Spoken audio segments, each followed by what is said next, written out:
Now, the Roma Wine Company of Fresno, California presents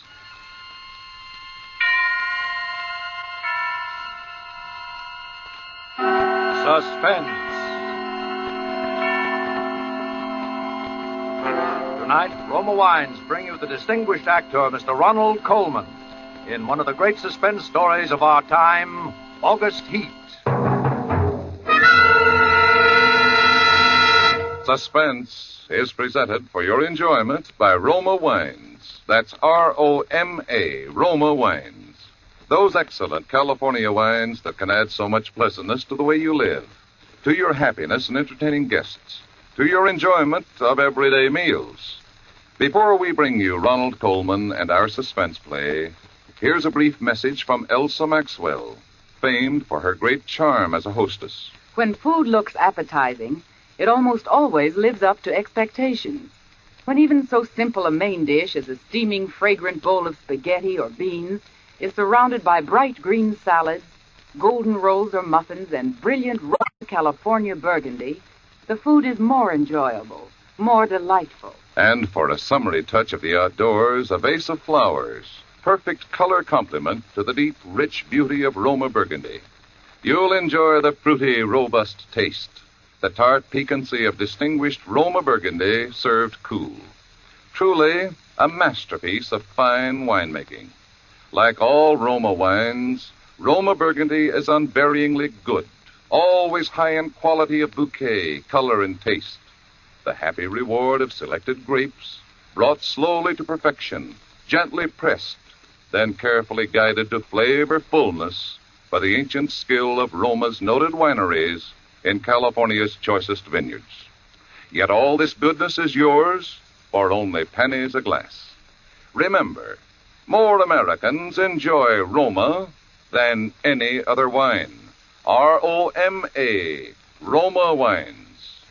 Yes, right now a glassful would be very pleasant, as Roma Wines bring you a remarkable tale of suspense. And with August Heat, W.F. Harvey's matchless narrative of premonition and the brooding terror of twilight and the unseen, and with the performance of Ronald Colman, Roma Wines hope indeed to keep you in suspense.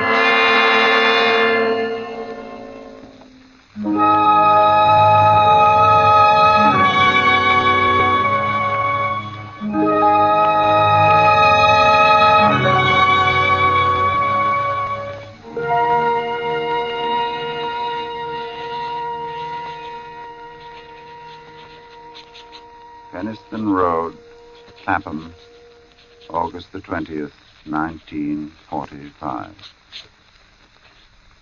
I have had what I believe to be the most remarkable day in my life.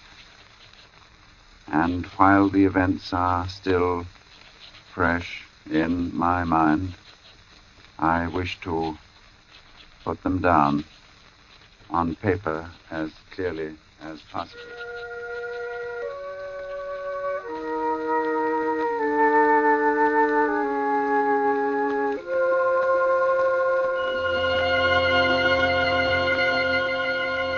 Let me say at the outset that my name is James Clarence Withencroft. You must remember that in order to have the full implication of my story. James Clarence Withencroft. I'm 40 years old, in perfect health, never having known a day's illness. By profession, I am an artist. Not a very successful one, but I earn enough money by my black and white work to satisfy my necessary wants. My only near relative, a sister, died 5 years ago, so that there is no one in particular to whom I address this manuscript. Only you, who might by chance read it someday. For, because of the peculiar circumstance about which you will soon hear, I have the strong premonition that I shall never live to tell anyone about it.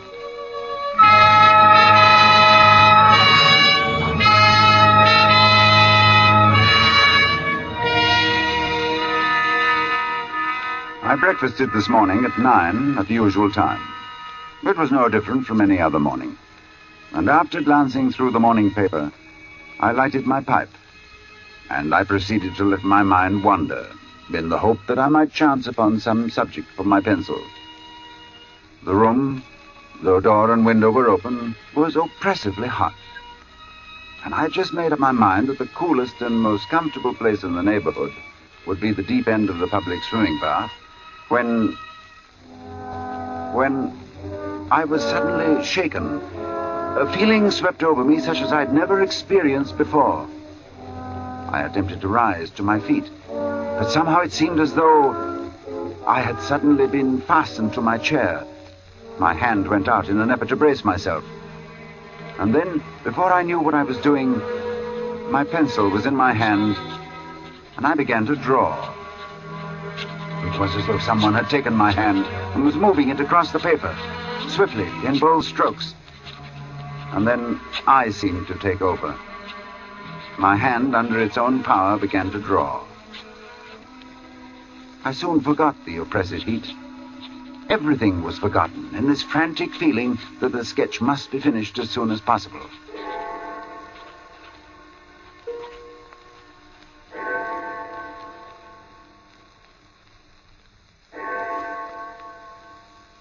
I had no idea how long I worked until I heard the clock of St. Jude's in the distance.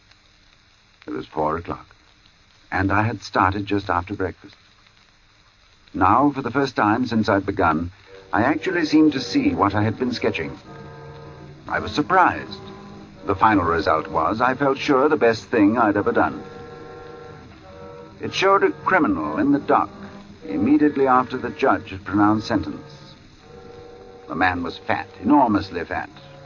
The flesh hung in rolls about his chin. It creased his huge, stumpy neck. He was clean-shaven, or perhaps I should say a few days before he must have been clean-shaven. And he was almost bald. He stood there before the judge, his short, clumsy fingers clasping the rail, looking straight in front of him. The feeling that his expression conveyed was not so much one of horror as of utter, absolute collapse. There seemed nothing in the man strong enough to sustain that mountain of flesh. And then I saw that the sketch wasn't complete, for the man's other hand seemed to be clutching an instrument of some kind, a weapon, but it hadn't been completed. I had made this sketch, and yet I had no recollection of what I'd intended the man to carry in his other hand. I took up my pencil again, and I attempted to fill in the fuzzy outline, but it was useless. It was as though my fingers had suddenly turned to lead. I sat down, and I felt the moisture slowly forming on my forehead. And once again, I was conscious of the oppressive heat. Then I knew that there would be no finishing of the sketch, at any rate not for the moment. So I rolled it up, and without quite knowing why, I put it in my pocket. In spite of my peculiar inspiration, I was filled with a rare sense of happiness which the knowledge of a good thing well done gives.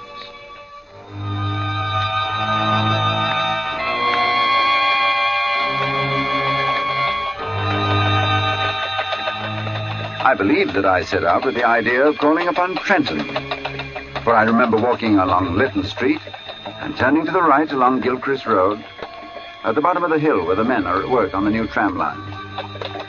From there onwards, I have only the vaguest recollection of where I went.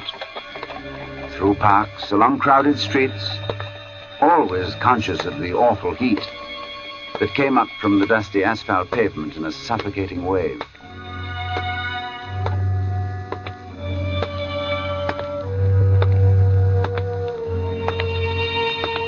And I remember, too, the hollow sound of my footsteps as I moved along. Although walking aimlessly, I somehow knew that there was a goal, a something to which I was drawn. I longed for the thunder promised by the great banks of copper-colored clouds that hung low over the western sky. I've really no idea how far I walked when a small boy roused me from my abstraction. You got the time, mister? 20 minutes to 7. Thanks. Hot enough for you, sir? Yes. When he left me, I began to take stock of my bearings. I found myself standing before a gate, that led into a yard bordered by a strip of thirsty earth. There were flowers, purple stock and scarlet geranium, and great numbers of bees droned over them. I stood looking down at them for a moment, and then, for some reason, I looked up. Over the entrance to the place, there was a board with the inscription, Charles Atkinson, Monumental Mason, worker in English and Italian marbles.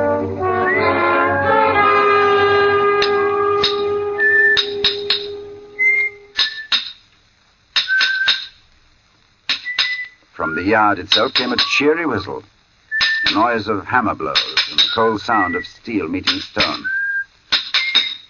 A sudden impulse made me enter, and I went in the direction of the noise.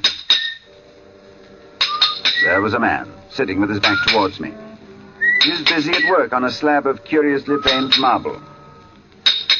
Then, without turning, his hammer stopped in midair as he was about to bring it down on his chisel. He held this position a moment before turning, but I knew that he was aware of my presence, and when he turned, I saw his face. It was, although I'd never seen him before, it was the face of the man I had been drawing.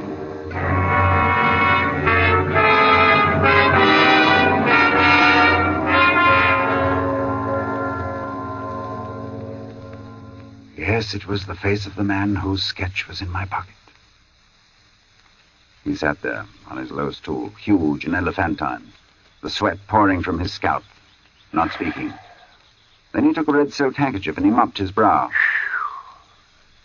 Although this face that looked up at me was the same as my sketch, the expression was absolutely different. Suddenly the puzzled expression left his face, and he smiled, as if we were old friends. And he walked over and he took my hand. Good day, sir. Good day. I'm sorry to intrude. Not at all. Everything is so hot and glary outside. This is like an oasis in the wilderness. I don't know about an oasis, but it certainly is hot. Whew. Take a seat, sir. He pointed to the end of the gravestone on which he was at work, and I sat down. Whew. Very hot. That's a beautiful piece of stone you've got hold of. In a way it is. The surface here is as fine as anything you could wish, but there's a big flaw at the back. Oh, I don't expect you'd notice it. Oh, I shouldn't think so. I could never really do a good job at a bit of marble like that. It would be all right in the summer like this. Wouldn't mind the blasted heat. But wait until the winter comes. Winter? There's nothing quite like frost to find out the weak points in stone. Oh. A gravestone, you see. Oh, I see. Then what's this one for? You'd hardly believe if I was to tell you, but it's for exhibition. It's the truth. Artists have exhibitions, so do grocers and butchers. Oh, we have them too. All the latest little things in headstones, you know. He went on to talk of marbles, which sort of marble best withstood wind and rain, and which were easiest to work. Then of his garden and some new sort of carnation he had bought. At the end of every other minute, he would drop his tools, wipe his shining head. This heat's bad. A man's not responsible for what he does. This heat. I said little, for I felt uneasy. There was something unnatural, uncanny in all of this, the feeling that I'd experienced it all before. The oppressive heat, the fragrance of the stocks in the air, the conversation about the marble, the flowers, everything as though I had experienced it before. And yet I knew that I'd never ever been in this section of town before. I tried to persuade myself that at least I'd seen him before, that his face, unknown to me, had found a place in some out-of-the-way corner of my memory. But I knew that I was practicing little more than a plausible piece of self-deception. As I sat there quietly, watching him, he looked up at me and he said, There. What do you think of that? He said it with an air of evident pride, of a job well done. I could sense that he was experiencing the same feeling I had experienced when I'd finished my sketch. Then he got up with a sigh of relief. Hot. Hot, ain't it? I was seated in such a position that I was unable to see his work. And for some reason, I didn't move. Suddenly, he began to read what he'd carved on the tombstone. He spoke deliberately and with a flat voice. In the midst of life, we are in death. Born January 18, 1905. I looked up with a start. This man had read my exact birth date.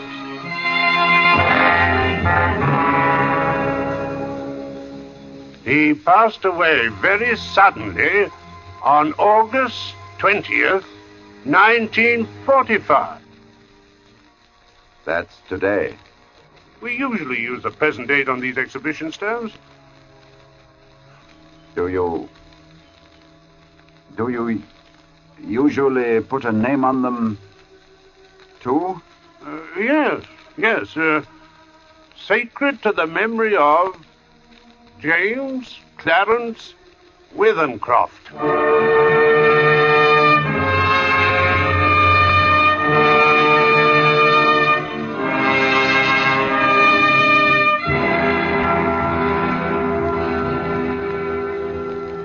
Cold shudder swept over me, and I sat there in silence.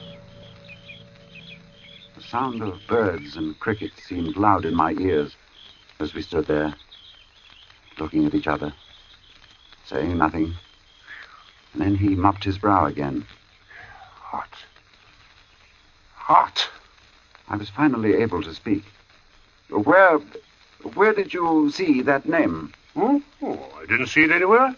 I wanted some name, and I put down the first that came into my head. It's a strange coincidence, but it happens to be mine. Huh? That's your name? You're James Clarence...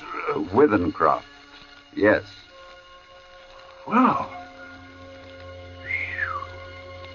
And the dates?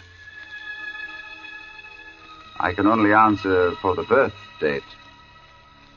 It's correct. Oh. That's a rum go. I made a sketch this morning of you. Of me? But you've never seen me before. No. Oh. I took my sketch from my pocket and I showed it to him. As he looked, the expression on his face altered until it became more and more like that of the man I had drawn.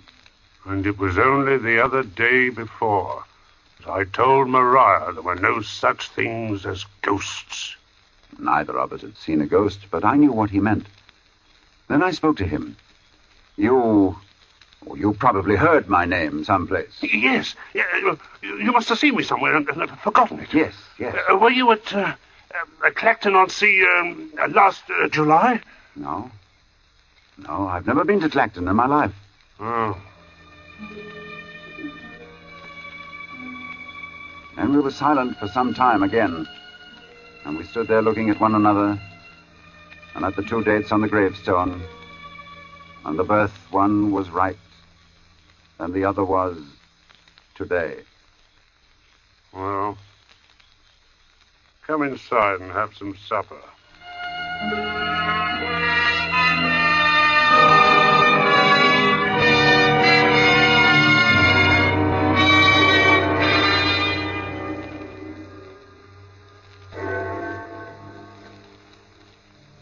His wife was a strange little woman who was pallid with the look of those who live their lives indoors.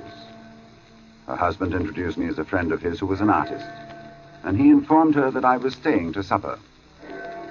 I spoke, making some comment that I hoped I wouldn't be an intrusion, and she looked up at me and she said, "You have a pleasing voice, Mr. Withencroft, and you're welcome in my home. I'm sorry Charles has not brought you here before."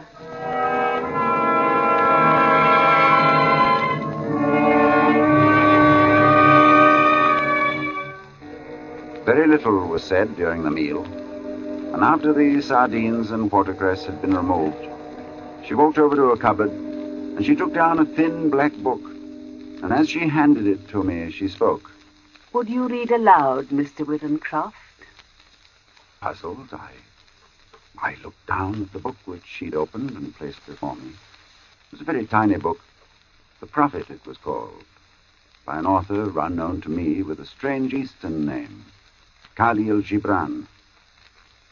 And my eyes fell across the page, and suddenly I was reading aloud, as she'd asked me to.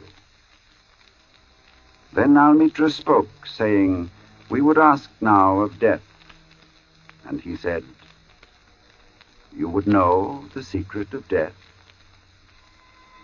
But how shall you find it unless you seek it in the heart of life? The owl, whose night-bound eyes are blind unto the day, cannot unveil the mystery of light. If you would indeed behold the spirit of death, open your heart wide unto the body of life. For life and death are one, even as the river and the sea are one. In the depth of your hopes and desires lies your silent knowledge of the beyond. And like seeds dreaming beneath the snow, your heart dreams of spring. Trust the dreams, for in them is hidden the gate to eternity. Your fear of death is but the trembling of the shepherd when he stands before the king whose hand is to be laid upon him in honor. Is the shepherd not joyful beneath his trembling, that he shall wear the mark of the king? Yet is he not more mindful of his trembling. For what is it to die but to stand naked in the wind and to melt into the sun? And what is it to cease breathing but to free the breath from its restless tides, that it may rise and expand and seek God unencumbered? Only when you drink from the river of silence shall you indeed sing. And when you have reached the mountain top, then you shall begin to climb. And when the earth shall claim your limbs, then shall you truly dance.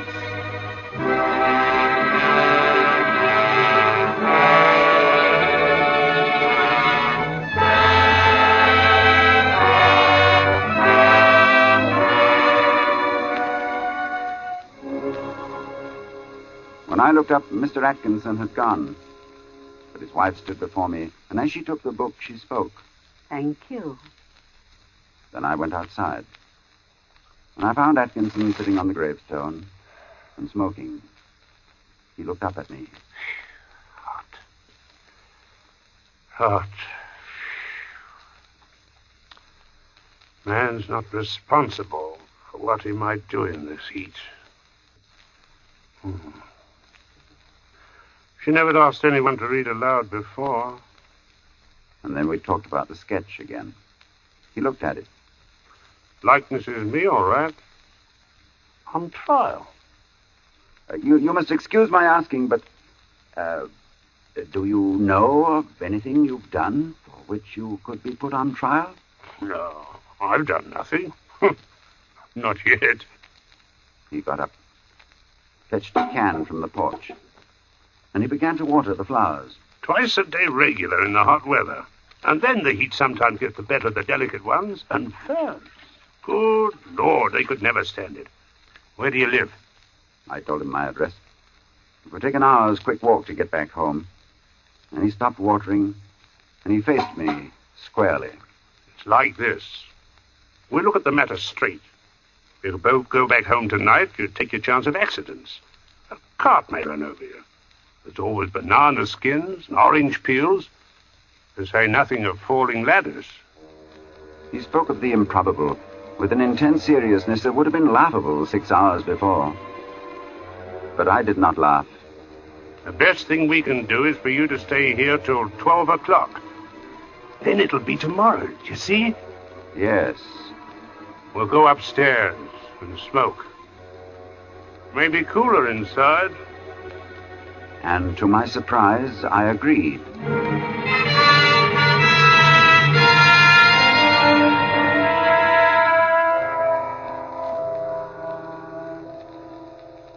We are sitting in a long, low room beneath the eaves. Atkinson has sent his wife to bed. He himself is busy sharpening some tools at a little oilstone, smoking one of my cigars the while. And as I look at my sketch before me, I suddenly see the fuzzy outline of what the man in the picture holds in his hands. But while I had not been able to sketch it before, I am able to do so now. It is a chisel, and it is stained with dark liquid. The sketch is completed now. The air seems charged with thunder, and I hear it in the distance. It is ominous, but it carries the hope of rain. Perhaps this damnable heat will be broken soon, and the day will soon be over. It is close to 12. I'm writing this at a shaky table before the open window. The leg is cracked, and Atkinson, who seems a handy man with his tools, is going to mend it as soon as he has finished putting an edge on his chisel. There. It is 12. The day is over, and I shall be going home. But the heat is stifling.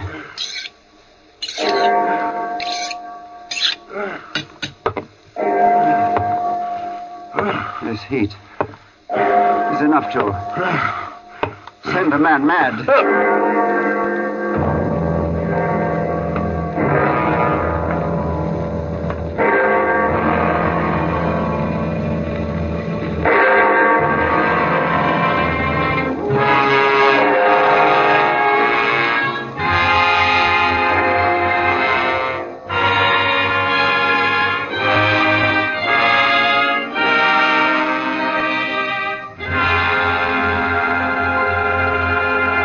And so closes August Heat, in which Roma Wines have brought you Ronald Colman as star of tonight's study in Suspense. Suspense is produced, edited, and directed by William Spear. Music for August Heat was composed by Lucien Morawick and conducted by Lud Gluskin. Dennis Hoy appeared as Atkinson.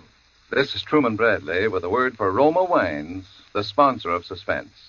America's famed authority on hospitality, Elsa Maxwell, recently made this suggestion for gracious entertainment. Your friends will respect your good taste when you serve delightful Roma California Tokay, enjoyable at any time, with coffee or dessert with nuts and fruit. I suggest serving Roma Tokay cool. A most timely suggestion from Miss Maxwell. You'll find flame-bright Roma Tokay velvety smooth, moderately sweet, light, yet delightfully rich in color. And you'll find Roma wines always delicious, of unvarying fine quality and goodness. June is the month of weddings, and the most distinguished way to face the June bride is by serving Roma California champagne. Its gold and sparkle and delicious, delightful dryness tell you that here is a truly fine champagne, Roma champagne. Next time you plan for a special occasion, add this sparkling touch of perfection, good Roma champagne. Next Thursday, you will hear John Payne and Frank McHugh as stars of Suspense. Presented by Roma Wines, R-O-M-A, made in California for enjoyment throughout the world. This is CBS, the Columbia Broadcasting System.